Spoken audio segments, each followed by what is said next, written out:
من الشیطان الرجیم علیکم السلام۔ بسم اللہ الرحمن الرحیم وَيَسْأَلُونَكَ عَنِ الْمَحِيضِ قُلْ هُوَ أَذًى فَاعْتَزِلُوا النِّسَاءَ فِي الْمَحِيضِ وَلَا تَقْرَبُوهُنَّ حَتَّى يَطْهُرْنَ فَإِذَا تَطَهَّرْنَ فَأْتُوهُنَّ مِنْ حَيْثُ أَمَرَكُمُ اللَّهُ إِنَّ اللَّهَ يُحِبُّ التَّوَّابِينَ وَيُحِبُّ الْمُتَطَهِّرِينَ نساؤکم حرث لکم فأتوا حرثکم انا شئتم وقدموا لأنفسکم واتقوا اللہ واعلموا انکم ملاقوہ وبشر المؤمنین۔ یہ سورہ بقرہ آیت نمبر 222 ہے۔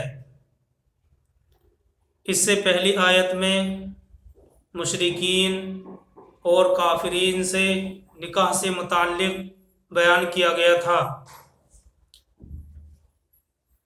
اس آیت میں حیض سے متعلق احکام بیان کیے گئے ہیں۔ وَيَسْأَلُونَكَ عَنِ الْمَحِيضِ قُلْ هُوَ أَذًى فَاعْتَزِلُوا النِّسَاءَ فِي الْمَحِيضِ وَلَا تَقْرَبُوهُنَّ حَتَّى يَطْهُرْنَ فَإِذَا تَطَهَّرْنَ فَأْتُوهُنَّ مِنْ حَيْثُ أَمَرَكُمُ اللَّهُ إِنَّ اللَّهَ يُحِبُّ التَّوَّابِينَ وَيُحِبُّ الْمُتَطَهِّرِينَ۔ ترجمہ اس کا یہ ہے، اور یہ لوگ آپ سے حیض کے بارے میں پوچھتے ہیں، حیض کے بارے میں معلوم کرتے ہیں کہ حیض کا کیا حکم ہے۔ قُلْ هُوَ أَذًى، آپ کہہ دیجئے کہ وہ ایک گندگی کی حالت ہے۔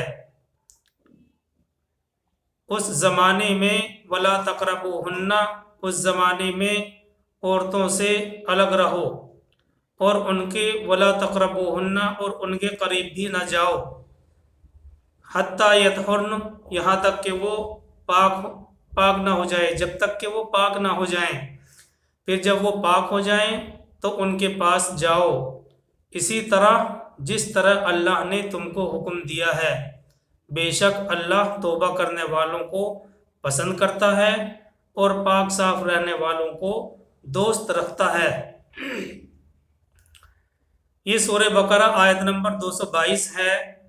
یہ لوگ آپ سے حیض سے متعلق معلوم کرتے ہیں کہ حیض کا کیا حکم ہے۔ آپ کہہ دیجئے کہ وہ ایک گندگی کی حالت ہے۔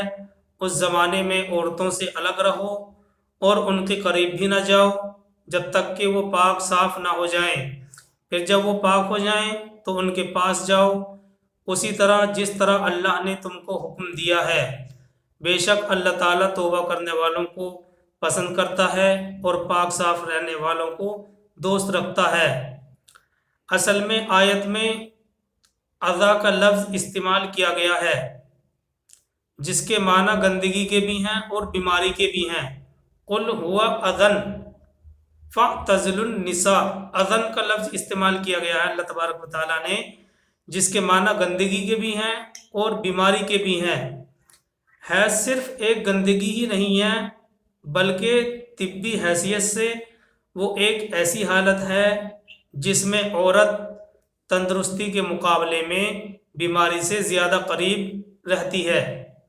یہ تفصیل تفہیم القرآن نے بیان کی ہے کہ اذا کا لفظ استعمال کیا گیا ہے جس کے معنی گندگی کے ہیں اور بیماری کے بھی ہیں۔ حیض صرف ایک گندگی ہی نہیں ہے، بلکہ طبی حیثیت سے وہ ایک ایسی حالت ہے جس میں عورت تندرستی کے مقابلے میں بیماری سے زیادہ قریب رہتی ہے۔ ایک بات تو یہ ہوئی۔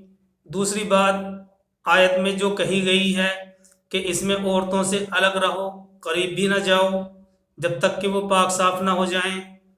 اصل میں کیا ہے، قرآن کریم کی یہ خاصیت ہے کہ قرآن مجید اس قسم کے معاملات کو استعاروں میں، کنایوں میں اور اشاروں میں بیان کرتا ہے۔ کھلے طور پر وضاحت کے ساتھ بیان نہیں کرتا، صرف اشارہ کر کے وہ آگے بڑھ جاتا ہے۔ قرآن کی یہ خاصیت ہے کہ اس قسم کے معاملات کو استعاروں میں اور اشاروں میں بیان کرتا ہے۔ اس لیے قرآن نے کہا الگ رہو اور قریب نہ جاؤ کے الفاظ استعمال کیے ہیں، مگر اس کا مطلب یہ ہرگز نہیں ہے کہ حائضہ عورت کے ساتھ ایک فرش پر بیٹھنے یا ایک جگہ کھانا کھانے سے بھی احتراز کیا جائے اور اسے بالکل اچھوت بنا کر رکھ دیا جائے، جیسا کہ زمانہ جاہلیت میں یہود، حنود اور بعض دوسری قوموں کا یہ رویہ اور دستور رہا تھا۔ بہرحال نبی صلی اللہ علیہ وسلم آئے اور انہوں نے اس دستور اور قانون کو ختم کیا اور یہ کہا کہ صرف مباشرت کی نیت سے عورت کے قریب بھی نہ جاؤ۔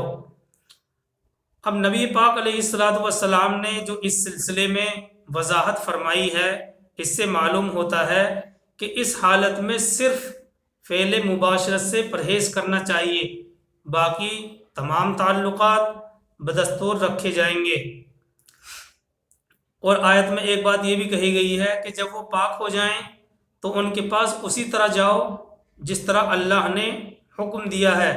یہاں حکم سے مراد حکم شرعی نہیں ہے بلکہ فطری حکم ہے جو ہر انسان کی طبیعت کے اندر رکھا گیا ہے اور جس سے ہر انسان طبعی طور پر خوب اچھی طرح سے واقف ہوتا ہے۔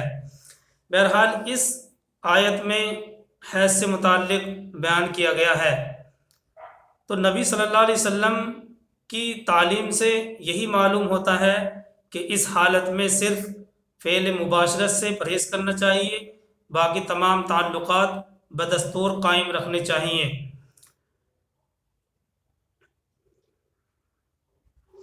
تو عورت کے قریب بھی نہ جاؤ، یہ اشارہ اور کنایہ کے طور پر قرآن نے بیان کیا ہے۔ بہرحال آگے چلتے ہیں آیت نمبر 223 کی طرف۔ اللہ تبارک و تعالیٰ فرماتے ہیں نساؤکم حرث لکم فأتوا حرثکم انا شئتم وقدموا لانفسکم واتقوا اللہ واعلموا انکم ملاقوہ وبشر المؤمنین۔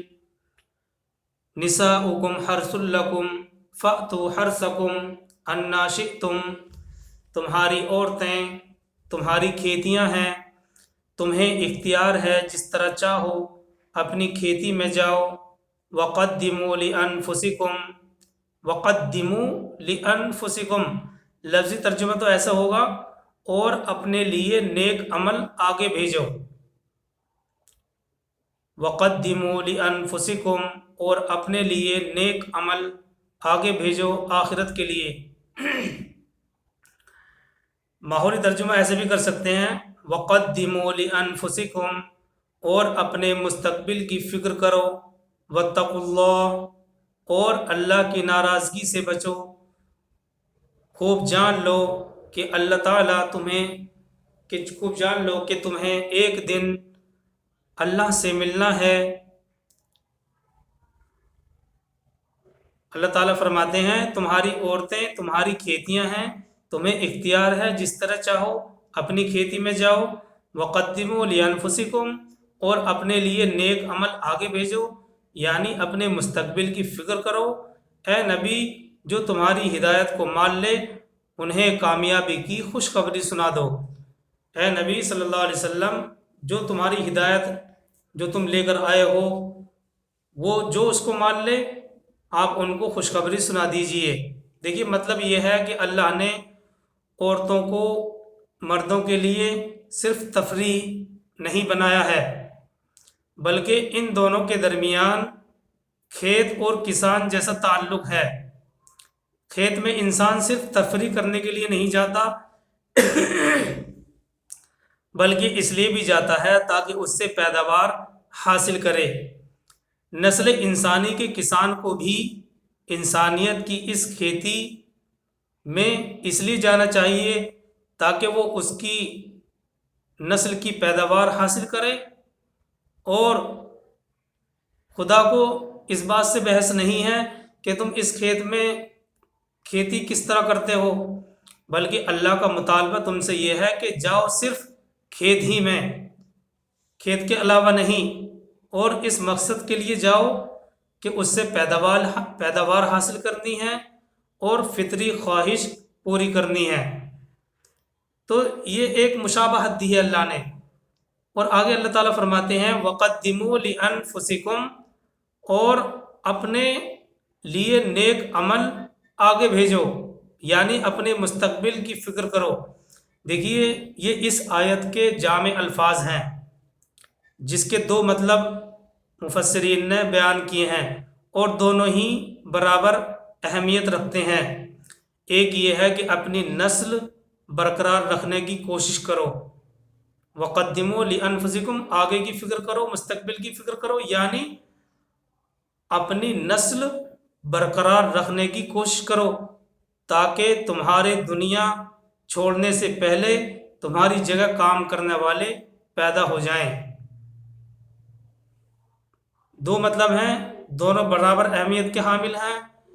پہلا مطلب یہ ہے کہ اپنی نسل برقرار رکھنے کی کوشش کرو تاکہ تمہارے دنیا چھوڑنے سے پہلے تمہاری جگہ دوسرے کام کرنے والے پیدا ہو جائیں، ایک مطلب۔ دوسرا ہی مطلب یہ ہے کہ جس آنے والی نسل کو تم اپنی جگہ چھوڑنے والے ہو اس کو دین، اخلاق اور انسانیت جیسی قیمتی چیزوں سے آراستہ کرنے کی کوشش کرو۔ جی ہاں، دوسرا مطلب یہ ہے کہ جس آنے والی نسل کو تم اپنی جگہ چھوڑنے والے ہو اس کو دین، اخلاق اور انسانیت جیسی قیمتی چیزوں سے آراستہ کرنے کی کوشش کرو۔ تو دو مطلب ہیں اور دونوں مطلب ہی اہمیت کے حامل ہیں۔ بعد کے جملے میں اس بات پر بھی تنبیہ کی گئی ہے کہ اگر ان دونوں فرائض کے ادا کرنے میں تم جان بوجھ کر کوتاہی کی تم سے اللہ تبارک و تعالی آخرت میں پوچھ گچھ کریں گے۔ تو یہ آیت نمبر 223 تھی۔ آگے چلتے ہیں آیت نمبر 224 کی طرف۔ اللہ تعالیٰ فرماتے ہیں وَلَا تَجْعَلُوا اللَّهَ عُرْضَةً لِأَيْمَانِكُمْ أَن تَبَرُّوا وَتَتَّقُوا وَتُصْلِحُوا بَيْنَ النَّاسِ وَاللَّهُ سَمِيعٌ عَلِيمٌ۔ وَلَا تَجْعَلُوا اللَّهَ عُرْضَةً لِأَيْمَانِكُمْ أَن تَبَرُّوا وَتَتَّقُوا وَتُصْلِحُوا بَيْنَ النَّاسِ وَاللَّهُ سَمِيعٌ عَلِيمٌ۔ ترجمہ اس کا یہ ہے اور خدا کے نام کو اس بات کا ہیلا نہ بنانا، وَلَا تَجْعَلُوا اللَّهَ عُرْضَةً لِأَيْمَانِكُمْ، اور خدا کے نام کو اس بات کا ہیلا نہ بنانا کہ اس کی قسمیں کھا کھا کر سلوک کرنے اور پرہیزگاری اور لوگوں میں صلح کرانے سے رک جاؤ۔ خدا کے نام کو اس بات کا ہیلا نہ بنانا کہ اس کی قسمیں کھا کھا کر سلوک کرنے اور پرہیزگاری اور لوگوں میں صلح کرنے سے رک جاؤ۔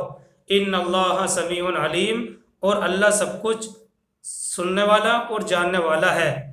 یہ آیت قسم اور کفارے سے متعلق ہے۔ جو ہم لوگ قسم کھاتے ہیں اور اس کا جو کفارہ ہے اس سے متعلق یہ آیت نمبر 224 ہے۔ ابن کثیر میں آیت سے متعلق بیان کیا گیا ہے کہ اللہ تعالیٰ فرماتا ہے